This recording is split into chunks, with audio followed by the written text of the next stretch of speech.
This is Group 1. We are presenting on Democratic Leadership Style. So we'll be looking at our outline for this presentation. We'll be looking at definition of Democratic Leadership Style, features of Democratic Leadership Style, situation that requires for Democratic Leadership Style, and also we will be looking at advantages of Democratic Leadership Style, and lastly we'll be looking at disadvantages of Democratic Leadership Style. Now let's look at the meaning of Democratic Leadership Style. So this is normally characterized by including employees in decision-making processes, and the opinions of all members of these organizations are respected. So in this leadership style, you give your members the needed opportunity to view out whatever they have in mind. And we'll be looking at an example of this leadership style in the education sector. So with this, as a headmaster, you can give, when you're having meeting, you'll be allowing your co-workers or maybe your teachers to share their views on whatever they have in mind. Okay, so let's look at some of the features of this democratic leadership style. So decision making is shared and it's all inclusive. That means every member of the organization is included. Okay, every opinion is respected and valued. And 3, collaboration and teamwork is prioritized over control. 4, democratic leadership embody flexibility and adaptability. Hence, everyone is willing to adjust to approach based on the feedback. And 5, it empower and motivate employees, stakeholders to take initiative by valuing their input and providing support. So on this, I'll hand over to my brother to continue from that. All right, so we are moving on to the advantages of democratic leadership style.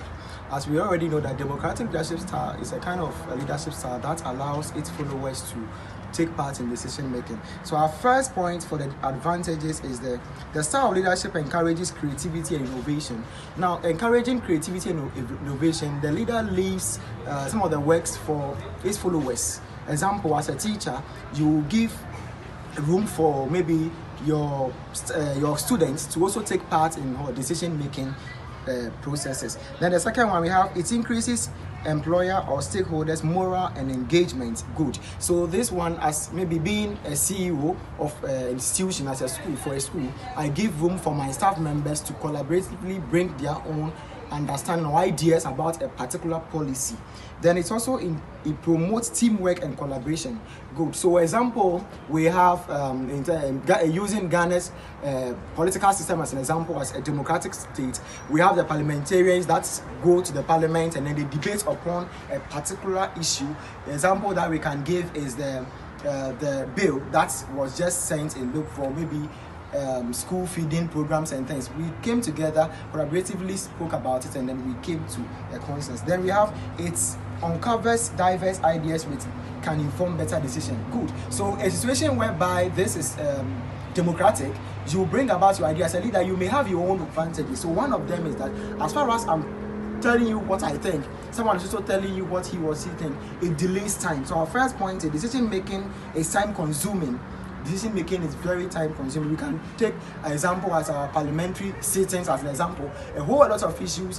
One issue can take a whole month as just to come at one. Then we have there is a potential for conflicts and disagreement in decision making.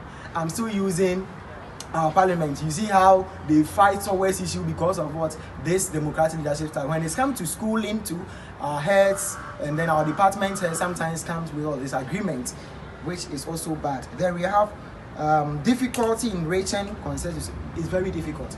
As a leader, you have your own feeling. Oh, I know that this thing, when we do it this way, it will really help. But your co-workers are also opposing your view, so it becomes very, very difficult for you. Then our last one, we have direction may be lost if the leader lacks strong guidance skills. So example, as a leader, I've taken this, I know really that no, when we do this thing in this way, it's going to be helpful. But as far as I don't get that support from my workers or my colleagues, it's very difficult. If I don't stand on my toes, or if I don't stand firm and I change my decision, it may go against me in a certain way.